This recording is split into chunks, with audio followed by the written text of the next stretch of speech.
मगर जब तक हमारे दम में दम है हम उस जमहूरियत को बनाएंगे, संवारेंगे, चलाएंगे।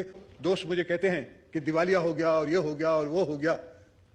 जापान दिवालिया हुआ, कोरिया दिवालिया हुआ, इंडिया हमसे 10 गुना बड़ा मुल्क, एक जमाने में उनके पास $1 बिलियन रिजर्व्स थे और उनको अपना सोना स्विट्जरलैंड भेजना पड़ा IMF की ट्रेंच लेने के लिए, 275 मिलियन। आज उनके पास 660 बिलियन मेरा ख्याल है रिजर्व्स है। तो ये पाकिस्तान के लिए कोई बड़ी बात नहीं है और बड़ी फिगर्स नहीं है। पाकिस्तान उठेगा और हम उठवाएंगे इसको। अबे ओ चचा, चचा, ओ टोपी वाले चचा, अब ये फिक्र छोड़ दो कि मुल्क उठेगा कैसे। ये इसलिए नहीं उठ रहा था क्योंकि हम नहीं उठ रहे थे।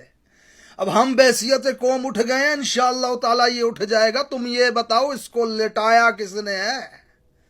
अब हमारा मसला ये नहीं है मुल्क कैसे उठेगा, अब हमारा मसला ये है हम उन्हें ढूंढ रहे हैं जिन्होंने इस मुल्क को लेटाया है। जी हाँ, और इंशाअल्लाह ताला बड़ी जल्दी हम उन्हें पकड़ेंगे, इस बात की फिक्र करो तुम। 1974 में $1.8 बिलियन के प्रोजेक्ट करने वाला मुल्क, तरबेला डैम जैसा दुनिया का सबसे बड़ा डैम बनाने वाला मुल्क, PIA जैसी एयरलाइन दुनिया की सबसे बेहतरीन एयरलाइन रखने वाला मुल्क, जर्मनी को कर्जा देने वाला मुल्क आज इस हाल में है कि बंदरगाह से प्याज तक नहीं उतरवा सकता कंटेनर से। आटे की लाइनों में लोग मर रहे हैं उस मुल्क के अंदर।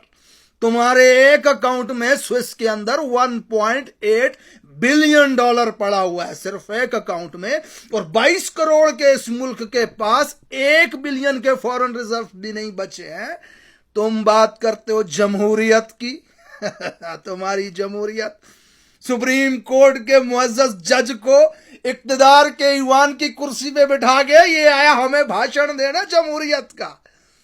दिवालिया हो गया, जापान हो गया, कोरिया हो गया, बर्तानिया हो गया, स्विट्जरलैंड हो गया, इंडिया दिवालिया हो गया। अबे क्या भाषण दे रहा है? हाँ, इंडिया की तारीख उठा करके देख।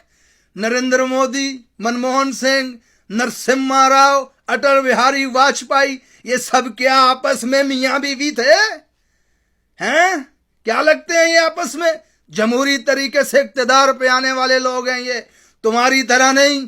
तेरा ससुर उतरा तो तेरी बीवी आगे चढ़ गई, वो उतरी तो नवाज शरीफ चढ़ गया, वो उतरा तो फिर तेरी बीवी चढ़ गई, वो उतरी तो फिर नवाज शरीफ चढ़ गया, वो उतरा तो फिर तू चढ़ गया इस मुल्क के अंदर, फिर शहबाज शरीफ चढ़ के बैठा हुआ है। तूने अपना लोंडा तैयार रखा हुआ है चढ़ाने के लिए, वो दूसरे ने अपनी बिटिया पेश की हुई है चढ़ाने के लिए। तमाशा लगा के रखा हुआ है इस मुल्क के साथ तुम लोगों ने। 40 साल से बात करते हो जमहूरियत की। नल्ले, किस मुंह से जमहूरियत की बात कर रहे हो तुम? चे लिखा हुआ है क्या हमारे माथे पे? समझ के क्या रखा हुआ है? सबसे बड़ी जमहूरियत पे गाली तेरे घर में तेरा बेटा है।